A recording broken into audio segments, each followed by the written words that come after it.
Jeshi la Polisi Tanzania linapenda kuujulisha umma kuwa hali ya usalama nchini kwa ujumla inaendelea kuwa shwari kutokana na ushirikiano mkubwa linaoupata kutoka kwa wananchi pamoja na wadau wengine katika kubaini, kuzuia na kutanzua vitendo vya uhalifu. Pamoja na hali hiyo ya usalama kuwa nzuri, yapo matukio machache ya kiuhalifu yaliyojitokeza katika maeneo mbalimbali nchini na ambayo yameendelea kushughulikiwa kwa ufanisi mkubwa kwa mujibu wa sheria. Makamanda wa polisi wa mikoa na vikosi wametoa taarifa mara kwa mara kuhusu kukamatwa kwa wahalifu waliotenda uhalifu, kufikishwa kwao mahakamani na kwa baadhi yao kupatikana na hatia na kuhukumiwa kwa mujibu wa sheria. Katika siku za hivi karibuni kumekuwa na maswali kutoka kwa baadhi ya wananchi kuhusu namna Jeshi la Polisi linavyofuatilia na kushughulikia vitendo vya uhamasishaji wa uvunjifu wa amani unaoonekana kufanywa na baadhi ya watu kupitia mitandao ya kijamii. Jeshi la Polisi linapenda kufahamisha umma kuwa linafuatilia kwa karibu sana shughuli zote za aina hiyo zinazofanywa na baadhi ya watu hao ambao awali walikuwa wakihamasishana kufanya maandamano nchini tarehe 7 Julai. Kutokana na ufuatiliaji unaofanywa na Jeshi la Polisi kwa saa 24 kupitia mifumo mbalimbali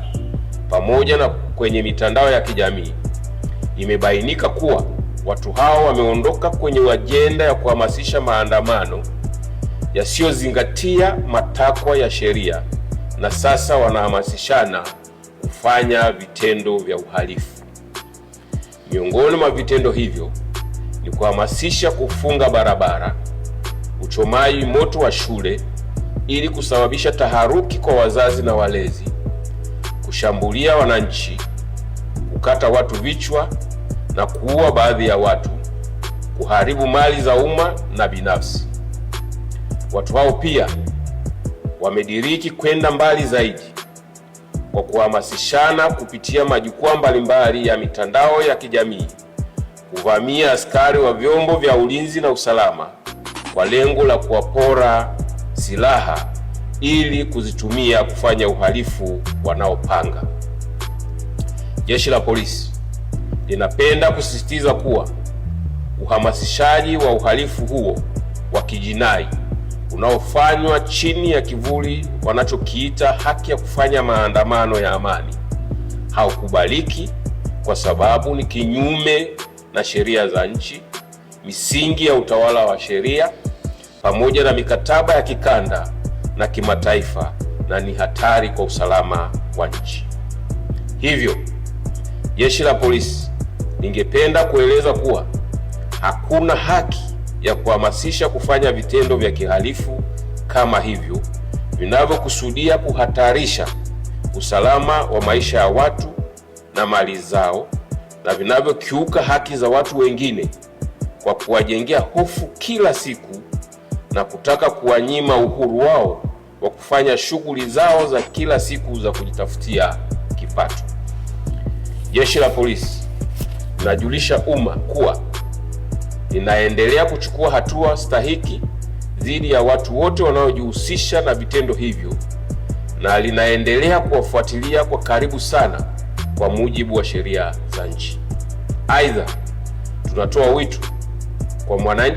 wananchi wote kwa umoja wetu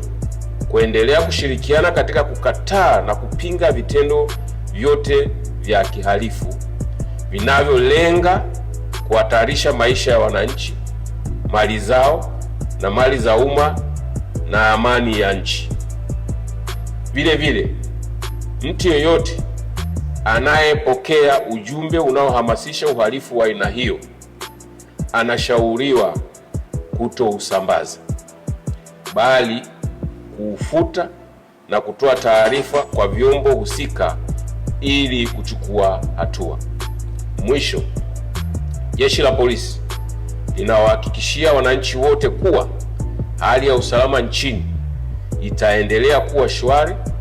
yenye amani, utulivu na usalama,